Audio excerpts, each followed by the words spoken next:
it made me think of my friend. My friend is a retired art teacher, and we taught together. I taught elementary music for a long time. And one of the things we like to do is shop together, besides talking about lesson plans and evaluations and how we're going to get through all of that, the school year and stuff. So when we go shopping together, we often have the same kind of taste. So we'll look at a dress and say, hey, that's beautiful. So now let me tell you, we look nothing alike. We're about the same age. We're not the same shape, we're not the same coloring, and so on and so on. You probably know where this is going to go. So we both try the dress on. We get out of the booth, or whatever you call it, the dressing room. We look at each other and we go, yes, no. And we're looking at the same dress, but it does not look good on the same person. And that's really what it's like when we're selecting music for our voice students, our singers in our choir, and so on. Each student, as Dr. Gackel said so eloquently this morning, has a very unique voice, has unique problems and strengths. And in my opinion, and this is all my opinion and what my background has been in, so if you have something else that works for you, that's okay. But I always feel like we need to play through to the strengths when we're sending a student to ISMA and decide if that student is going to be performing in front of the audience, or are you going to use this song as an etude for them to learn something. All the comments I'm going to be making is based on what we call the bel canto technique. A lot of you may have studied that. I know Virginia Zayani at IU was like the guru back then. So again, there may be a little tweaks that you may have in your own approach. So the main thing that we want to do is set up our students for success.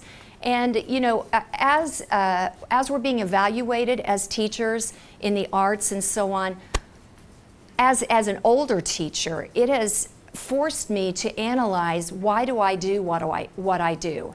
What are my students actually learning?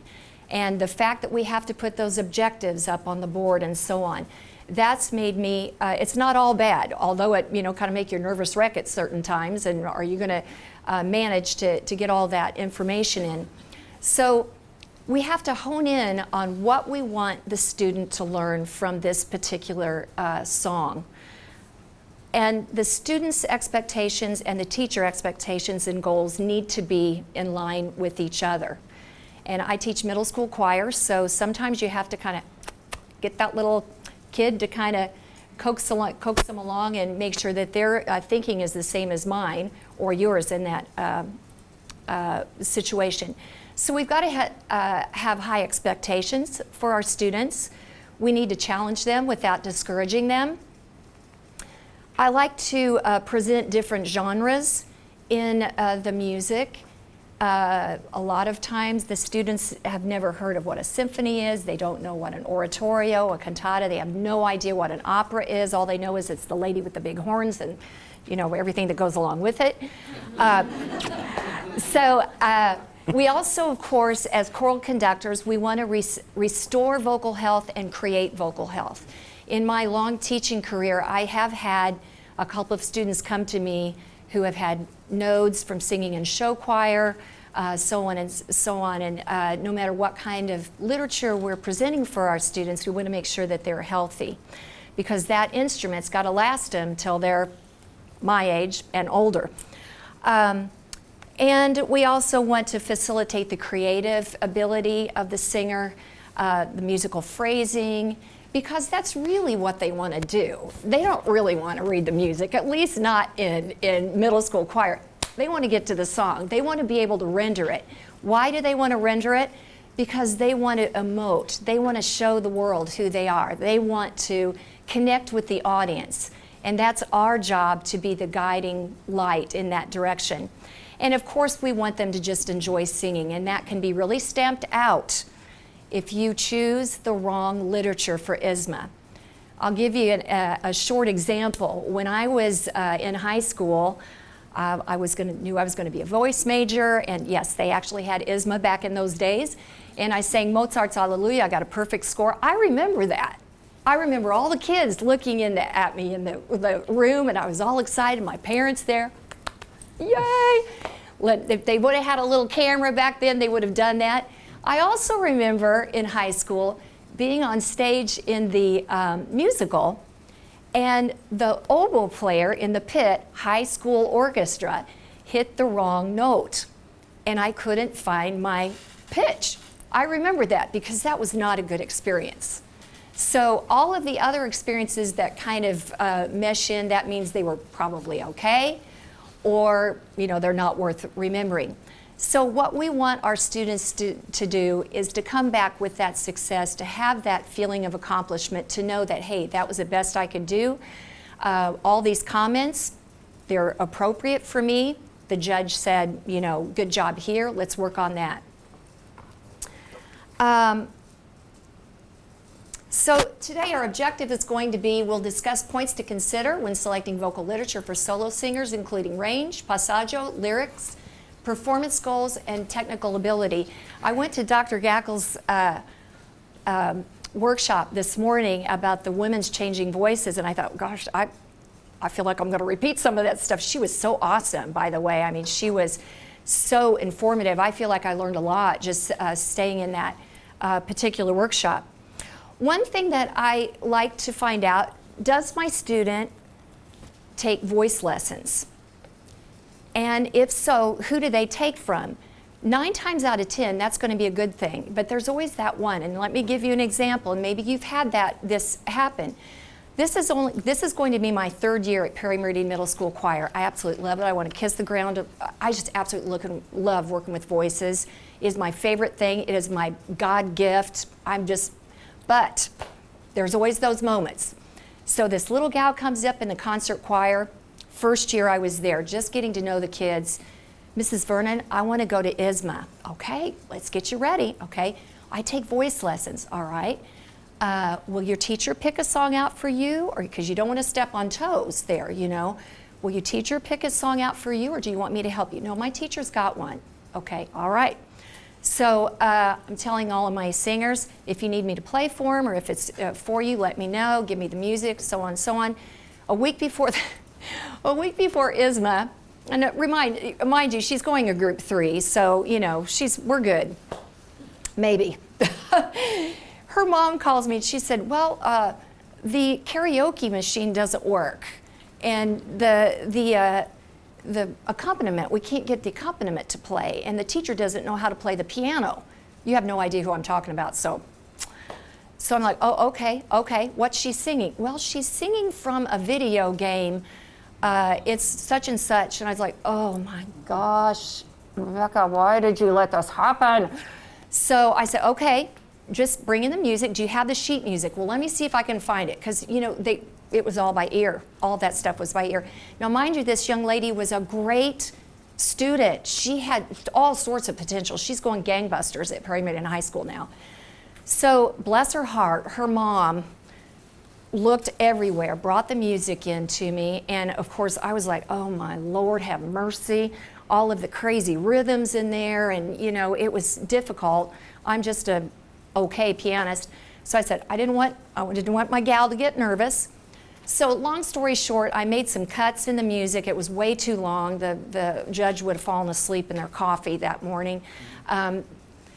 And we managed to get through it. She did a pretty good job. We changed a few notes, which I'm not real crazy about doing, but because she was in group 3, I felt like that was okay. She sang it in front of the class, and so we kind of tried to turn that around for her, and hopefully she'll be doing that when she gets into high school.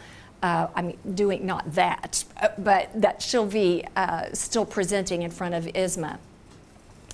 So once again, like I said, kind of find out their background. So we need to take a look at the ability when we're trying to assess a student. And I feel your pain with time. Time is not our friend at school. It's just like, oh my gosh, you got to get this done and that done. You got contests and you got programs, and then you've got to teach them, oh yeah, they got to learn how to sing too. That's kind of important. Like Dan Anderson was talking about warm-ups, how important those are and so on. So you have to take at least 5 minutes to listen to them. You just have to. And when you do it, you've just got to figure out when you're going to find the time. It's either before school, after school, before class, and so on. In middle school, a lot of times I'll hear the students in groups of 3s, 2s, 3s, 4s, depending on their strength of ability, like confidence level. And then I'll gradually work them down to, okay, now it's your turn, and then they'll sing something for me. When I'm listening to voices, and again, I know this is repetition for a lot of you, I'm listening for timbre. How breathy is that young voice, or is that voice starting to change? Do they have a chord to the voice? Is the voice going up in the natural vocal placement? We listen for range, transitions, breathing. Are they tense in the neck? How are they breathing?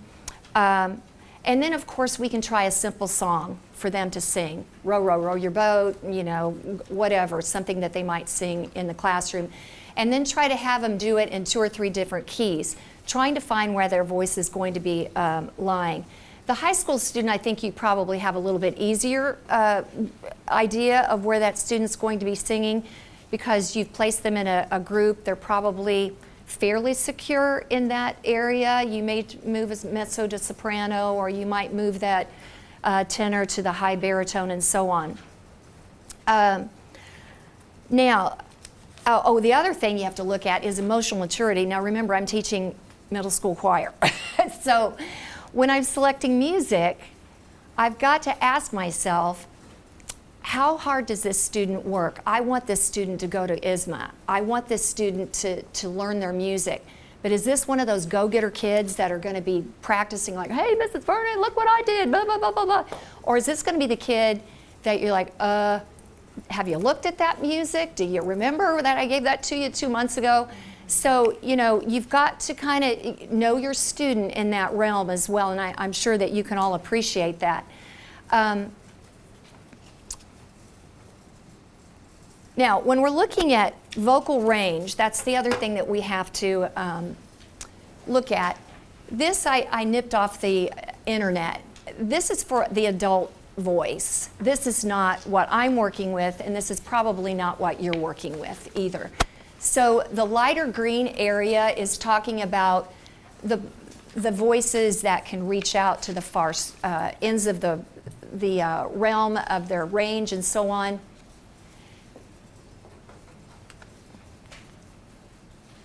There's another viewpoint of that. Everybody has a little bit of different idea of where those vocal ranges are. And you and I both know that that is all very subjective depending on the student and how they're producing the sound. So I kind of put together this myself, and because I'm like only partially savvy at making PowerPoints, it didn't quite turn out the way I wanted it, but this is more what I hear. I've taught tons and tons of singers for high school voice, and of course now I'm working with middle school changing voices. I've got some kids that are working with me a little bit with that. So let's start with our baritones. I did have a kid this year that could hit a low E like you would not believe. It was beautiful, and he could actually go lower, and it was just sizzling like it should be. But I know I'm not going to have that this year. We're probably SAB music now. So that's possible. Most of the boys will go around a G, the lower boys. Then we've got our tenors. They might be struggling below a B. And again, this is all subjective. We've got our, altos. The altos can probably go lower, but I'm really careful with the voices. I don't want them belting. So I don't really like to pick music. This is just me. I don't like to pick music that's super low for my young voices. When they get into high school, maybe a little bit if they know how to use that head-chest mix and not go raw chest. I've heard so many kids do that, especially when they're doing a lot of show choir and a lot of, and of course they want to do that. But there's a good way to produce that sound that's going to be, in my opinion, be more beautiful and also create vocal health for themselves. And then the sopranos. I don't like to have my sopranos go too much lower than a C, and I really feel like the D is sort of the end of the high register, just again, depending on where that voice lies. So, and then your upper register. I try to get my concert choir girls, my 8th graders, to go to a high C, but I know that if it's not going to happen that day, we stop it. We relax that jaw and see, there might be one girl whose voice can do that. And again, I think you've heard this before, just drop out if it's too high, if it's too low. Same thing with the altos. I like the altos to try for that at A flat if they can, maybe even an A. I've got some, because as Dr. Gackle said, we don't really know. They're probably all sopranos, and we're just putting them in the mezzo or the alto section. Then we're talking about the passaggio. And I don't know if you can make heads or tails out of this, but this is what it looks like in my brain anyway. The passaggio. I love this because I remember nobody told me when I was in high school what that was. And I just remember it, dang, I can't sing this D. I can't sing this D. And finally, I figured out what to do. But the passaggio generally, as you know, is the speaking area of the voice going into the head voice in all voices. There's also some other passaggios for the woman that goes up from the middle register, the high register, and then if you get like your seniors in high school, the high school girls that can go above a high C, and there's a lot of them that can do that, then you've got another turn that you have to do when you're singing that high register. So the blue means the alto passaggio. That's when they're kind of wanting to drop into that chest voice. The red between the D, I usually find 9 times out of 10 it's the D or the D flat that they're having trouble with, trying to keep that lifted. You may have a different experience. The tenor, usually around the C sharp to an E, and then the baritone, a B to an E. And I do have some examples for you to listen to here in a little bit so you can see how these young singers are kind of managing this. Then, as I said, the tenor, I had this amazing tenor. He graduated and went to IU last year in music. And what a voice. Wow, he was just superb. So I learned a lot from him because he actually had a real tenor voice. He could really spill it out. And I told him, I said, you make sure you study with the man when you get to IU because they're going to understand you thoroughly. So I was just sort of his little beginning, learn how to breathe and all that kind of stuff. But right around, he could hit a high A, like falling off a log. But he could hit a high C on occasion in his full man voice, his full, resonation of head and chest together. But it took a lot of energy, it took a lot of support, and a lot of narrowing of the sound up there. So that's kind of where I have learned, and again, you may disagree, this is where I found that he was kind of turning. Then when you get to the high notes for a soprano, this is where they have to turn to the very high register. And right through here is where they're going into the mid-high register. And the G is always, not always, never say always and never say never. The G is often difficult for a soprano to sing or a woman. So you have to teach them how to tip that into the mask so it's comfortable. So while we keep the passaggio in mind, because if you know where those passaggios are, and if you have a group of 60, 100 kids, of course you're not going to know the voice like the back of your hand. But you need to try to get it to know it well enough. And then my idea is to play it a little bit safe to make sure that you are not staying in the passaggio area too long in the song, because that's going to cause them discouraging. They're going to be discouraged with that, and they're going to probably not feel as confident when they get up to their ISMA performance. The other thing is, and I can't tell you where I learned this, it was somewhere in my college days somewhere, that you lose 20% of your technique when you're performing, when you're first learning how to do it, when you're in front of an audience. And I'm sure that many of you have seen your students say, dang, they sounded so good in the lesson, and they've done it over and over and over again but they're human beings. So they get up there, they're a little bit nervous, and they're going to lose some of that technique until they're seasoned professionals like we are. Another thing that you can do is, let's see, where am I? Okay. We need to pick out songs for the expressive qualities. When you're using phrasing in a song, make sure that the singer can sing the entire phrase before you say that's the one you're going to sing. A lot of times as judges, I know that we've all marked down phrasing not there, and you can say, gosh, that poor kid, he just needs to know how to breathe a little bit deeper, a little bit using that intercostal breath, and they're using too much air and all of those things, and you can't really say all that in one little paper in the time that they give you. But so as the teacher, it's kind of up to us to set them up for success. Once again, my idea, unless you're going in first division and possibly second, my idea is if you see that the student is having a little bit of trouble, I let them go ahead and take a breath and make it happen there. Okay, so the judge is going to say, okay, she broke up that phrase or he broke up that phrase and took a little quick breath, because I want the student to sound good. I want the student to have a good tone instead of squeaking at the very, very end. Now, when they get up in the upper division, then you can be more insistent on that vocal development. Another thing that we can do to teach and to select music, and this also has to go with emotional development, is the lyrics of the song. Can your student handle a love song? I mean, I've asked that to myself, you know. Are they going to be able to render the love song with feeling and not get embarrassed or that kind of thing? Are they going to understand? Are they going to understand the translation of the Italian? Of course, the Schirmer Italian book is like our Bible that we use. We love that book. But, you know, that is so esoteric to these kids. They're like, you know, these guys live, these are dead guys. We're just singing the Italian because my teacher told me to. So, you know, we've got to find some sort of historical perspective to make that come alive, because how many times have we heard them like singing the phone book when they're singing those pieces? And that again goes into, you know, looking at the dynamic levels and expressive qualities that are written into the book as well.